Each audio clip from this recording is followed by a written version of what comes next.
Hi guys, welcome back to the Casual Watch Review channel. The Omega Aqua Terra 15,000 Gauss James Bond limited edition. It's not often that I get to review one of my all-time Grail watches. In fact, when I think of Grail, I always think of that scene from Indiana Jones.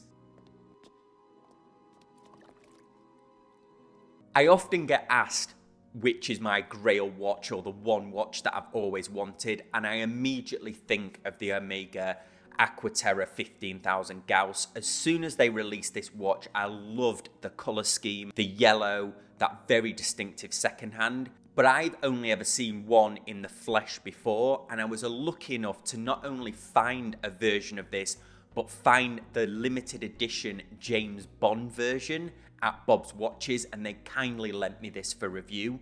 So we'll be doing a full breakdown of this watch. I think it's one of the best Aqua Terra watches that Omega have ever made.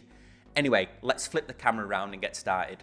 I'm very excited to review this Omega Aqua Terra, but before we do that, let's get those all-important measurements out of the way. So this is Omega's reference 231.10.42.21.03.004. As typical with Omega, they have these really long reference numbers. The case dimensions are a 41.5mm case, 50mm from lug to lug. We have a 20mm lug width, so you can put many different straps on this, and then a depth of 13.6mm, making it a very wearable size. We'll be doing a wrist shot a bit later on. And of course, all stainless steel construction. We have the sapphire crystal on here. This case design is reminiscent of the pre-2017 Aqua Terras, so it has that slightly recessed crown. 150 meters water resistance, and then this model of Aqua Terras was specifically designed to have high anti-magnetic properties, hence the greater than 15,007 Gauss on this particular version. I'm a big fan of the case design on this Aqua Terra. We can see those gorgeous bevels, very reminiscent of Speedmasters as they descend down to the lugs here. And that very wearable 20mm lug width. Plenty of choices of straps if you ever did decide to take it off this included metal bracelet. However, it does come on a very high quality included bracelet. We can see the screw-in links here. Then it has this double deployant clasp or butterfly deployant clasp, so it has two triggers to it, making it very secure. So even if you accidentally trigger one open, it still won't leave enough gap for it to fall off your wrist. And down the center links we have a 3-link design with that very high polishing and then high polishing on the end. A very nicely made bracelet. And now to my favorite part of this watch, and it has to be the dial and hands. They're a knockout on this model. This is where we can really see the tie-in to the James Bond franchise here. If you can see the detail on the dial and also on the second hand, this is to simulate the crest, the Bond family crest. This is something that's seen throughout the James Bond films, but it's very relevant to the Skyfall film. That film took its name from the imaginary childhood home of James Bond, and in that film he takes the fight kind of back home and fights on his own turf there, so this has a very nice tie-in to that film. And also when we move around to the back, you'll see another tie-in to that film as well. The date window has that graduation down to match the applied indices. They're very sharp, these applied indices, with plenty of lume.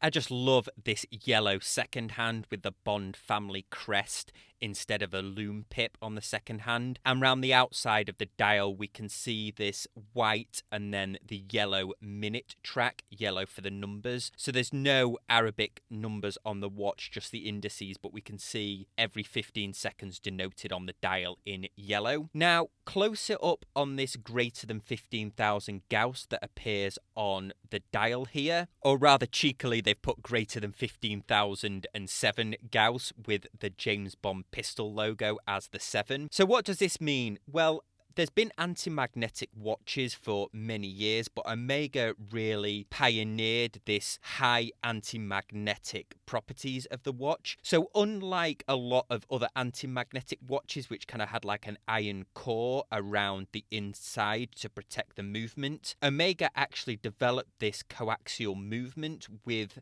anti-magnetic or non-ferrous materials to aid with its anti-magnetic properties. Moving round to the back, another standout element on this watch for me. We see limited edition on the back here, but the thing for me is this rotor, and the rotor is probably one of the best rotors that I've ever seen on a watch, and that is it's the James Bond looking down the barrel of the gun, with the center of the rotor being a bullet which has its strike mark on it with James Bond written on the bullet.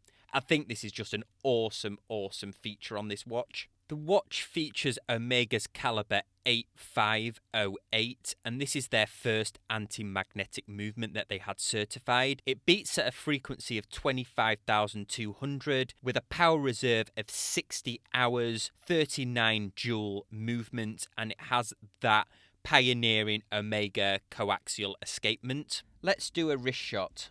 I'm going to have to be very careful here. I might never want to take this watch off. It's a very comfortable wear. This one is from Bob's Watches pre-owned section, so I'm not going to fasten it. It is larger than my wrist. It's not been adjusted. All the links are in there. I think in summary, for me personally, this watch totally lived up to my expectations. I think there's definitely going to be a place for one of these in my collection in the future, whether it's this James Bond, they still are commanding a very high price, these, or whether it's the original 15,000 Gauss version.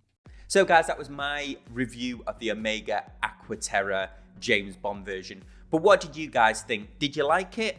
Let me know in the comments section down below. If this is the first time that you're watching one of my uploads, I'd really appreciate if you hit that subscribe button and then the little bell icon. And if you enjoyed this one, hit that like button. That's the easiest way that you can help support the channel. If you want to contact me directly, you can contact me on any of these social media links or over at thecasualwatchreviewer@gmail.com. As always, I appreciate you watching, and I'll see you next time on the Casual Watch Review channel. Thanks guys, bye.